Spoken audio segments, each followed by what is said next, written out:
اے وابیوں، تم مکہ کے ابلیس کے ساتھ غم مناؤ اور تمہارا قیامت کے دن حشر انہی کی جماعت کے ساتھ ہوگا۔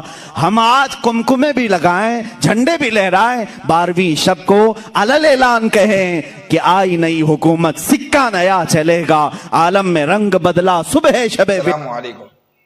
اب جب اس طریقے کی ویڈیو ہم دیکھتے ہیں تو کہیں نہ کہیں دل کے اندر ایک خیال آتا ہے کہ جواب دے دیں، اور ظاہر ہمیشہ ہم جواب دینے کی کوشش کرتے ہیں، اقدامات پہل کبھی نہیں کرتے، اور جب جواب دیتے ہیں تو وہ کچھ لوگوں کو برا لگتا ہے۔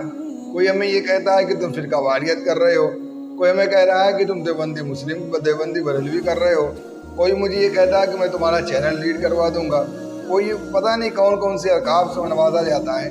لیکن میرے بھائیو، آپ ہی ذرا مجھے بتاؤ، اب ان کی بات کا جواب اگر نہ دیا جائے اور اس طریقے سے الفاظات ہی ہمیں نوازتے ہیں، اس سے بڑی گالی اور کیا ہو سکتی ہے کہ کسی مسلمان کو کافر کہا جائے۔ اول تو اگر آپ نے کسی کی ماں بہن کو گالی دے دی تو یہ گالی اس کے اندر سڑ تو نہیں گئی؟ اگر وہ اس لائق تھا، اگر وہ تھا تو وہ گالی اس کے اندر سڑ نہیں جاتی ہے۔ اگر کسی کو ماں بہن کی گالی دے دی جاتی ہے تو گالی اس کے اندر سڑ نہیں جاتی ہے۔ لیکن یہ لفظ کافر ایک اتنا بڑا گناہ ہے کہ ایک آدمی کو، آپ ایک اچھے خاصے سیدھے سادے بھولے والے مسلمان کو آپ دار اسلام سے خارج کر دیتے ہیں۔ دار اسلام سے آپ خارج کر کے ایک سیدھے سادے مسلمان کو آپ کافر بنانے کی کوشش کرتے ہیں۔ حالانکہ نبی کریم صلی اللہ علیہ وسلم کے حدیث مبارکہ موجود ہے، اَيُّمَّ امْرِئٍ قَالَ لِأَخِيهِ يَا كَافِرُ فَقَدْ بَاءَ بِأَحَدُهُمَا إِنْ كَانَ كَمَا قَالَ وَإِلَّا رَجَعَ إِلَيْهِ۔ اگر کسی بندے نے کسی کو کافر کہہ دیا اور کفر والا معاملہ اس کے اندر تھا تو ٹھیک ہے، ورنہ کہنے والا خود کافر ہو جائے گا۔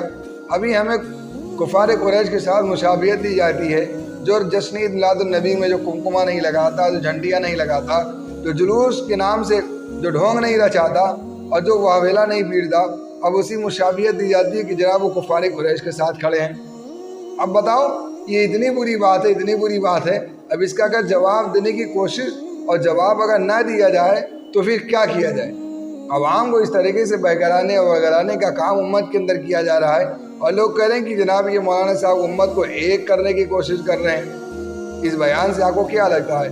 یہ مولانا صاحب امت کو ایک کرنا چاہتے ہیں؟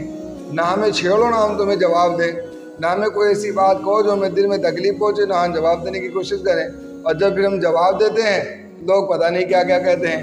اب میرے بھائی، آپ خود بتاؤ، کفار قریش کے ساتھ ہماری مشابہت دی جاتی ہے تو کیا ہم انہیں جواب نہ دیں؟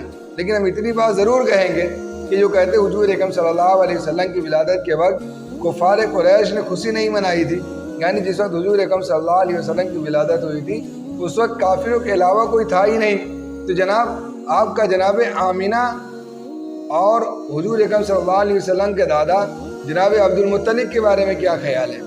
وہ مسلمان تھے یا نہیں تھے؟ وہ کس مذہب پر تھے؟ کون سے اسلام پر وہ تھے؟ کیا وہ دین ابراہیم پر نہیں تھے؟ اچھا، ان لوگوں نے خوشی منائی تھی جس طریقے سے تم لوگ خوشی مناتے ہو؟ اب مجھے بتاؤ، جس طریقے سے تم لوگ خوشی مناتے ہو، کیا اس طریقے سے جناب آمنہ تو موجود تھی؟ کیا انہوں نے اپنے گھر میں چراغ بتی کیا تھا؟ انہوں نے اس طریقے سے جلوس نکالا تھا مکے کے اندر، اور پھر وہ ایک سال نکالا تھا یا ہر سال نکالا تھا؟ اس بات کا جواب مفتی سلمان اظہری صاحب دیتے ہیں برائے مہربانی۔ ہمارے پاس دلیل نہیں ملتی میلاد النبی منانے کے۔ سب سے بڑی بات، حضرات صحابہ کرام کی زندگی سے ہمیں نہیں مل رہی ہے۔ اگر صحابہ کرام کی زندگی سے مل جاتی، تابعین کی زندگی سے مل جاتی تو ہم کرتے۔ ہمارے پاس دلیل نہیں ہے، قرآن و حدیث میں اس کا ذکر نہیں ہے، سنت رسول سے یہ بات ثابت نہیں ہے، اس لیے میلاد النبی ہم نہیں منا رہے۔ کفار کے قریش کے ساتھ ہمارا مشابہت کرنا یقیناً یہ بہت بڑا الزام ہے، اتنا بڑا الزام ہے کہ اگر آپ ماں بہن کی گالی دو تو ہم قبول کر لیں گے، لیکن یہ الزام ہمیں ہرگز قبول نہیں ہے۔